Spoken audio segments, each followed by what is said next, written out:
Welcome to today's event where we have the pleasure to present Donkey Republic. To help us through today's presentation, we are joined by CEO Thor Pedersen, CFO Christian Dufft.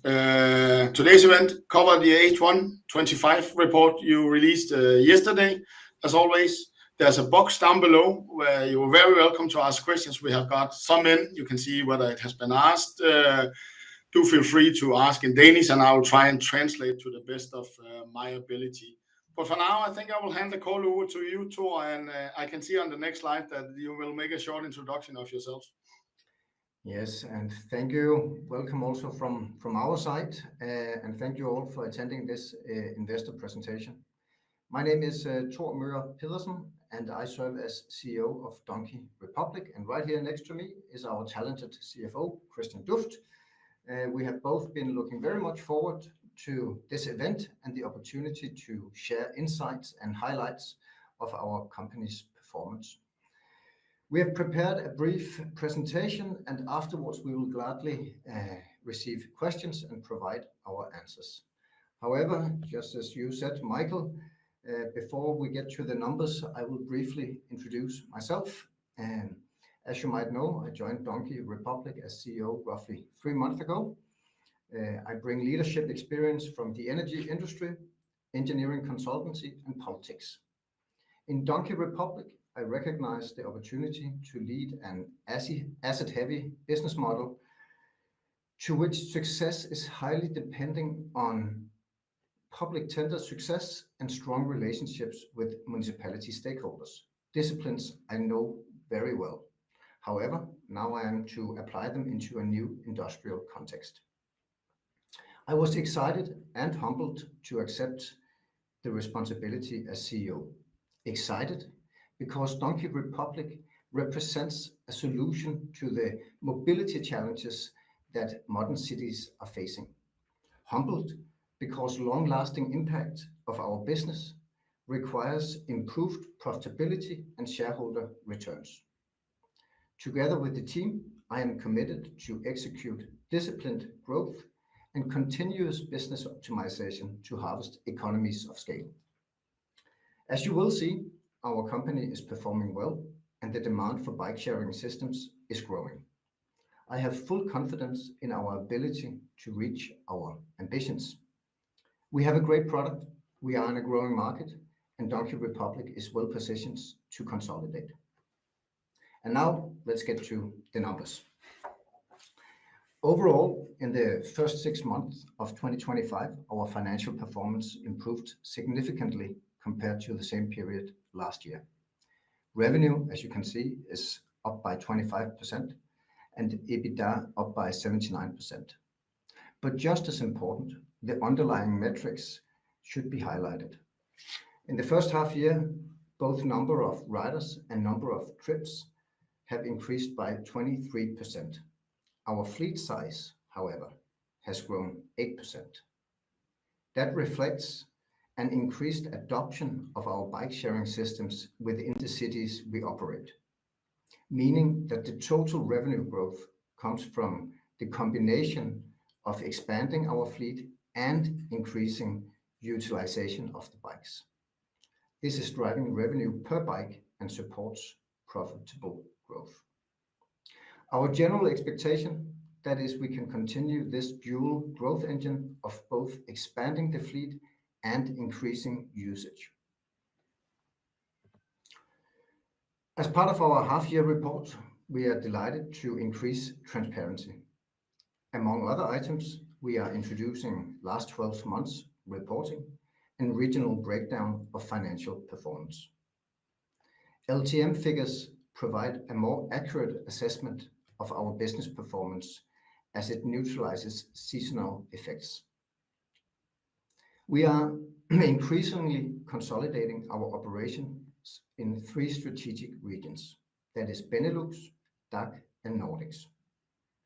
This geographical diversification decreases single city dependency and thereby reduces overall risk.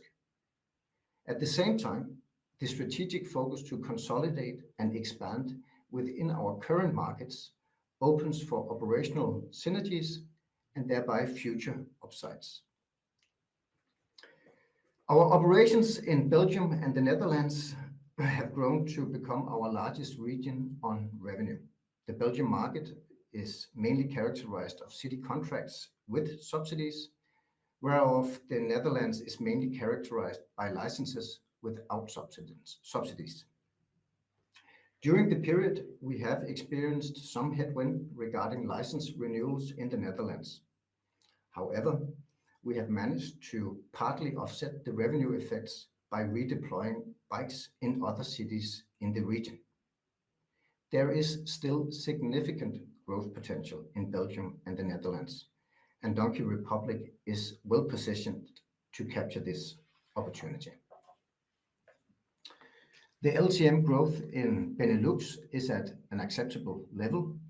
However, the contribution margin has dipped to 59% last 12 months compared to 51% last year.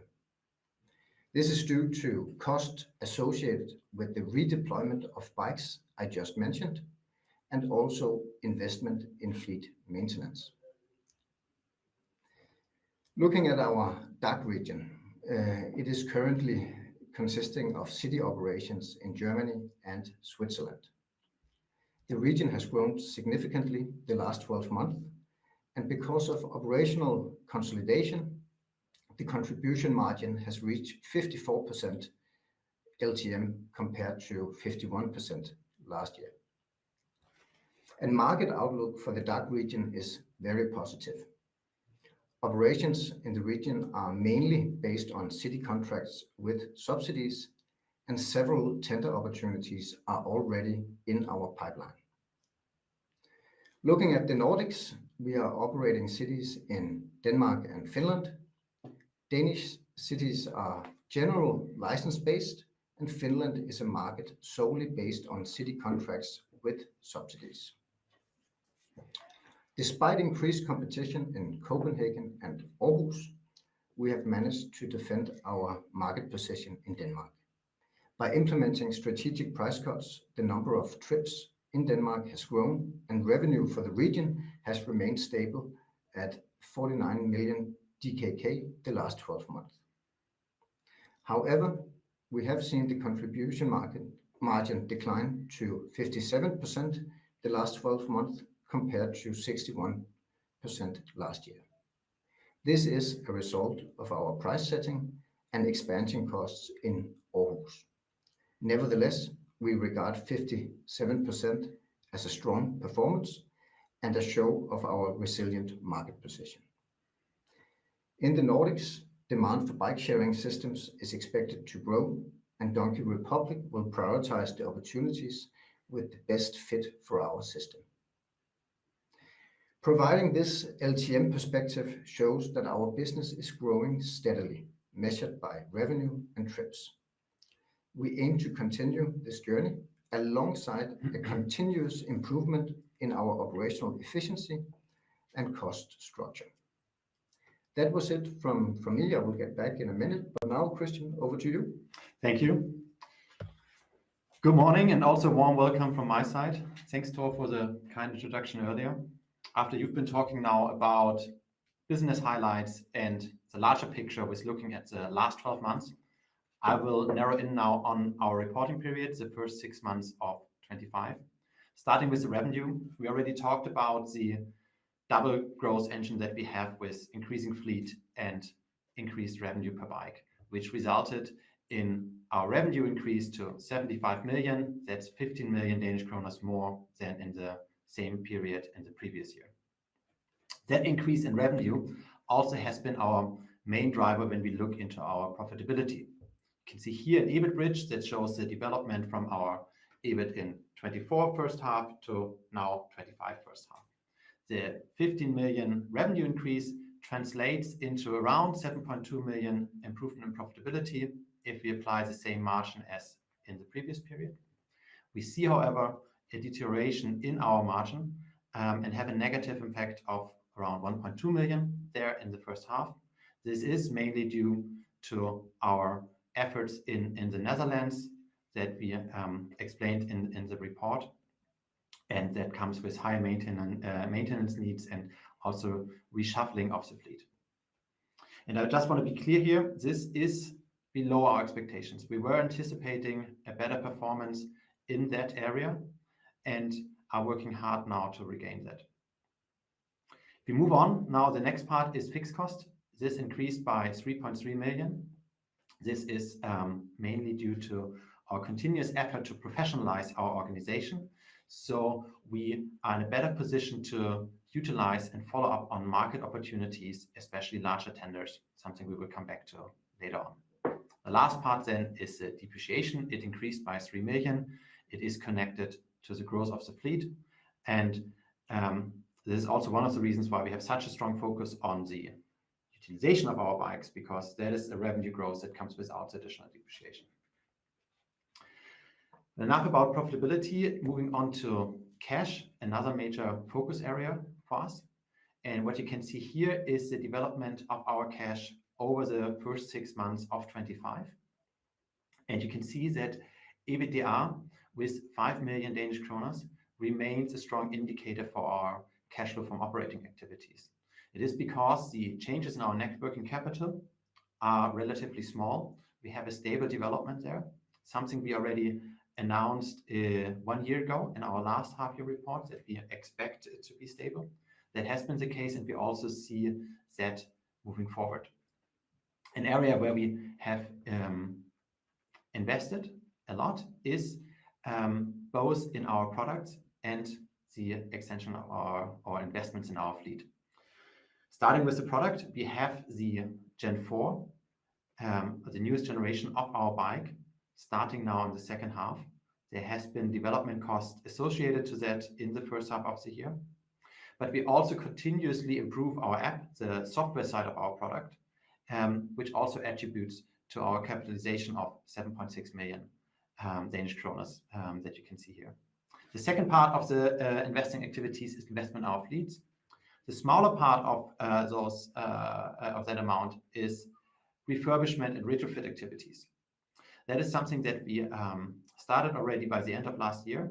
It is that we use our existing team of mechanics to significantly improve the quality of our bikes. We basically take a bike apart, either repair or replace all parts besides the frame, and the result is a bike that has a significantly longer profitable lifetime. It's therefore, the cost attributed to that is therefore considered CapEx that goes directly into our fixed assets. The larger part of the investment in the fleet, however, is our prepayments to the suppliers that will provide us with the new batch of our bikes that we expect to roll out in the second half of the year.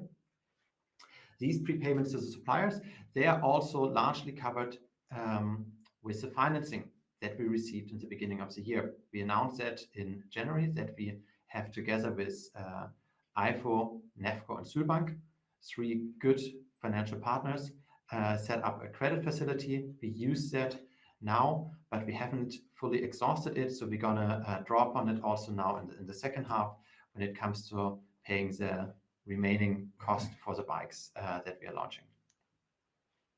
Talking about financing, or better, the repayment of financing, I want to highlight one thing in our balance sheet, that is the loan-to-value ratio and how it develops. What we look here is, first of all, our fleet. So that is just the bikes that we have on the street. And you can see that that improved in the last half year, partially because of our refurbishment efforts, meaning that we invested time and that improved the value of our bikes, but mostly because also we launched new bikes in the spring of this year, and that increased our fleet value to a little over 80 million Danish kroner. At the same time, we have continuously repaid the loans that we have in connection to this fleet, not just on regular basis, but also agreed with our main lender, IFO, on an early repayment. One of the early repayments now happened in July. It was an old COVID loan. I still wanted to highlight it because I think it's important to see that we now have a loan to value, if you look at our active fleet, of around 0.5, a ratio that we are quite satisfied with and think it puts us in a strong position moving forward. Talking about moving forward, I would like to finish now with the outlook for the rest of the year. As you all probably are aware of, we published a guidance adjustment in July. The reason behind it is to some degree the challenges that we are facing in the Netherlands, as mentioned before, but also that we see that the tender period is taking longer than originally expected, so that we do not see ourselves in a position to deploy all the bikes we anticipated. We are, however, quite bullish in regards to the tender outlook, so that we want to retain the organizational structure that enables us not just to follow up, but also to utilize these market opportunities. This, however, results in our adjusted guidance on EBITDA, which is now between 22 to 32 million Danish kroner, and our guidance on EBIT, which is between -5 to +2 million Danish kroner. That's the end of my part, and I would give now the word to Thor to talk about our pipeline. Yes, thank you very much, Christian. As already stated, the market outlook across Europe shows that bike-sharing systems will expand and include many more cities. That is evident for our core markets as well. Especially in Germany, Finland, Belgium, and Switzerland, we see growing tender activities among cities. As part of our enhanced transparency in our H1 report, we now disclose insight to our pipeline for tender-based city contracts. It's important to understand that cities are compelled to comply with EU tender regulation when contracting long-term and large bike-sharing systems. This fact results in lengthy sales cycles, as you can see in the table. However, the benefits of achieving these contracts are well known: long-term revenue certainty and attractive upsell opportunities during the duration of the contract. Currently, we are preparing more than 10 tender applications. We have 5 submitted tender applications awaiting for municipality decisions, and we have achieved 2 intent to award. Having an intent to award means that we are preferred supplier chosen by the municipality. However, competing bidders have an opportunity of contesting the result legally, meaning that before a final award is in place, there can be delays. And that is what we currently have experienced in the 2 tenders that we have received intent to award. The duration of such legal processes can vary a lot, from very short to up to 12 months, based on our experience. Nevertheless, the outlook seen from the tender-based pipeline is that we have a mature pipeline and that we have a strong sort of outlook in terms of providing profitable growth in the years to come.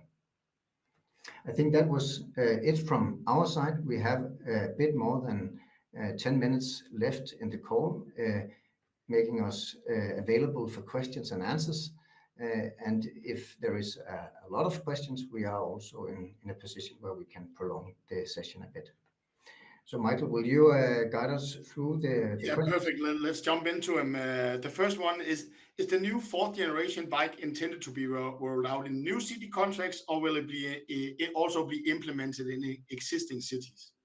In short, and you can supplement Christian, but yes, the new generation 4 bike is designed with city requirements as a guiding line, meaning that this is a product very capable of winning tenders and also to be implemented in future cities that we will operate. However, it is also a bike that is very durable and easy to maintain, meaning that the bike is also very attractive to deploy in our existing city operations. Yeah, I think that is an answer to the question. Do you have anything to add, Christian? Yeah, I think not a lot. I think a strong side of us is that we have 10 years experience in running bike share systems, and we have in the organization a lot of former mechanics that are now in different positions, but also that are in the design team. So the efficiency of maintaining a bike is is the day-to-day business also when we design a new bike. And that I think we will really see as a benefit when launching that bike. In addition to that, we have something that really fits city requirements.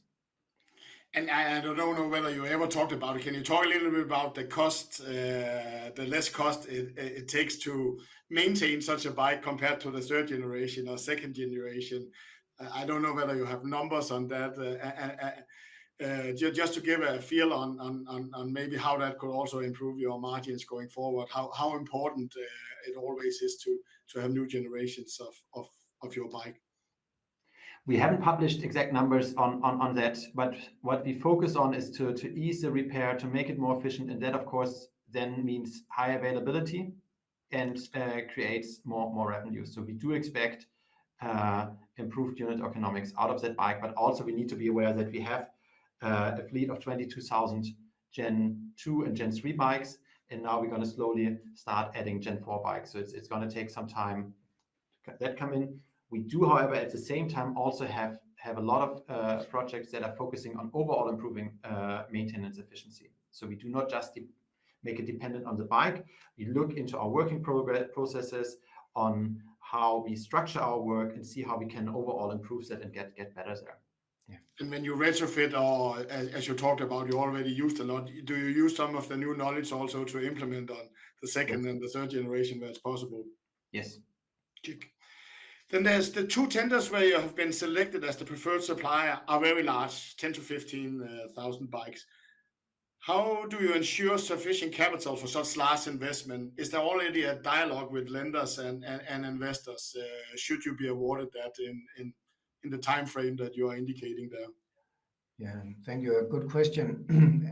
As already mentioned, we have a strong setup with Nefco, IFO, and Sydbank as financing partners on the lender side. And we are also in continuous dialogue with investors, meaning that we do feel we are in a good position to raise the needed capital.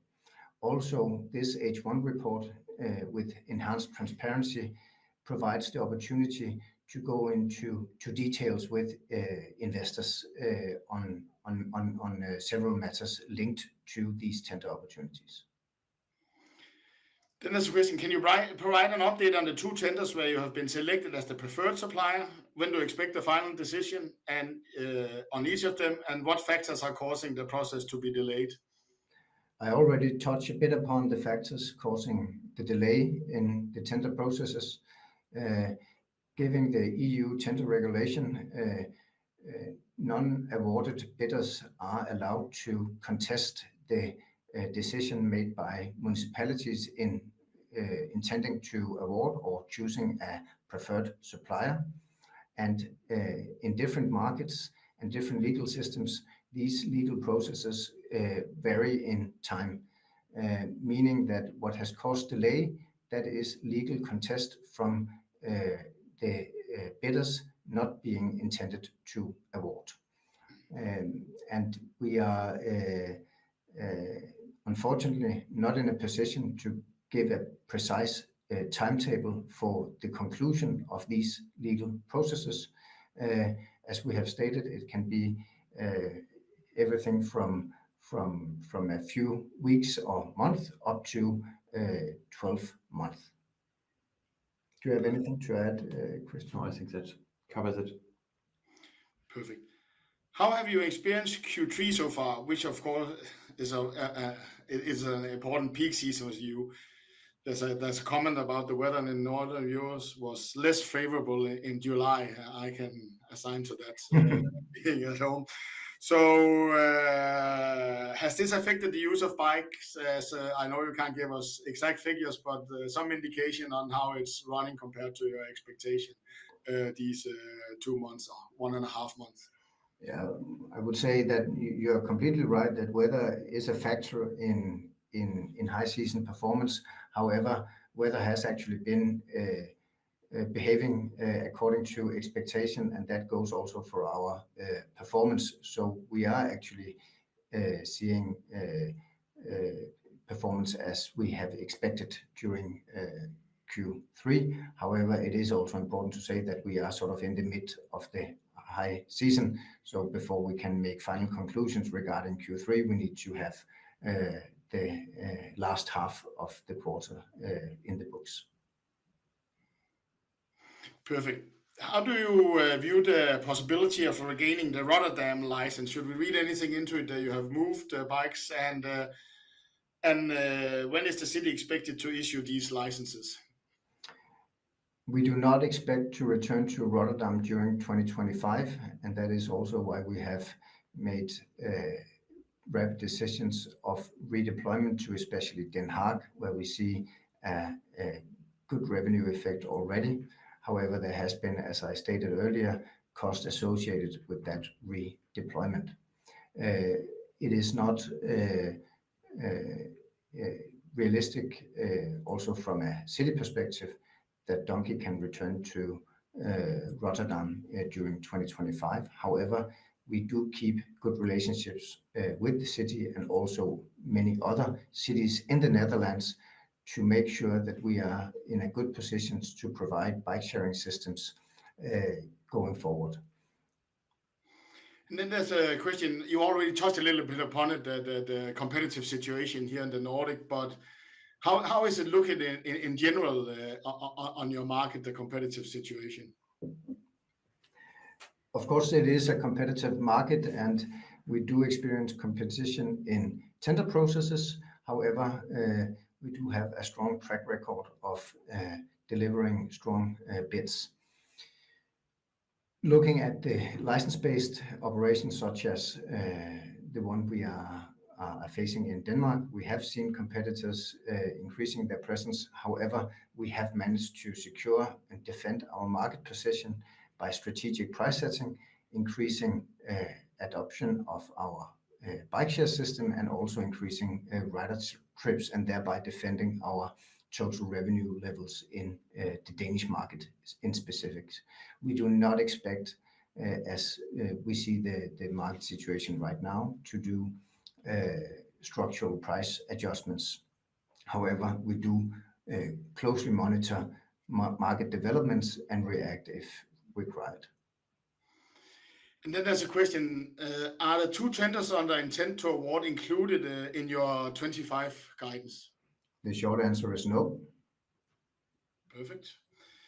Do we have any one-off cost this year, for example, from relocating bikes to other cities, some major ones, and I guess also maybe you had a lot of development on the 4th generation bike, and maybe also on refitting the other bikes. So is there any one-off cost? I know some are hitting the cash flow and some are hitting the P&L, but is it substantial? I want to ask, and is there other cost than relocating the bikes? I can start out, and Christian can elaborate afterwards. In short, yes, we have had cost associated with redeployment of bikes that goes for the operation in the Netherlands already disclosed, and also for our ramping up in Aarhus, where we have increased the fleet with associated costs related to that ramp up. In addition, we have had the development cost for our Gen 4 bike, which Christian already alluded to, and I would say that are the important factors, but you can elaborate. Yeah. So there are the important factors. I would not call them specifically one-offs because it is for me still part of our normal operations. It is now not a favorable development we had in the Netherlands, and we had put additional efforts there. Yes, but we do redeploy bikes. We do move bikes throughout the year to see how we can best gain the best margin in the best cities. For example, we increased our presence in Geneva. These activities that we do to a larger or lesser extent throughout the year. And so is also development. So we're going to have the Gen 4 out. That is a very big, important milestone for us as a company. We have a lifetime of these generations if we compare it with previous generations of 2 to 3 years. However, we continuously see development and improvement needs in our bikes and in improving our offers. So we're going to continue to have also a focus on developing and improving our product that can be more or less in specific years. So that I would not single these things out as specific one-off effects out of operations. So they're all, for me, part of the overall operations. But with a busy year, yes. Thank you. Then there's a question here. Revenue LTM is 162 million Danish. EBIT LTM is around 0 towards the 300 million and some of your ambition and 45 in EBIT. Do we see that scale if the revenue is reached can add so much additional EBIT? We are very confident in our ambitions, and it will be a combination of growth from growing the fleet, increased revenue per bike, that is increased utilization, and of course economies of scale in terms of securing a correct and lean cost structure on fixed cost. So if we do the math, it's the 50 around margin and then the fixed cost base under that and the depreciation. Perfect. Yes. I believe there's a large tender opportunity in Munich. Is that still open, or has MVV already made a decision? MVV has not made a decision. There has been a longer legal process going on regarding the Munich tender, and the tender is now due to legal ruling back to best and final offer stage, which means that that tender has been prolonged and actually moved back in our pipeline from intent to award to an application submitted. Perfect. That was the last question from the audience. I think 1 minute over, so I think we can say we catch it in the 30 minutes. So perfect. Thank you for you two for taking us through your results and answering questions. Thank you. A real pleasure. Thank you. Have a good day.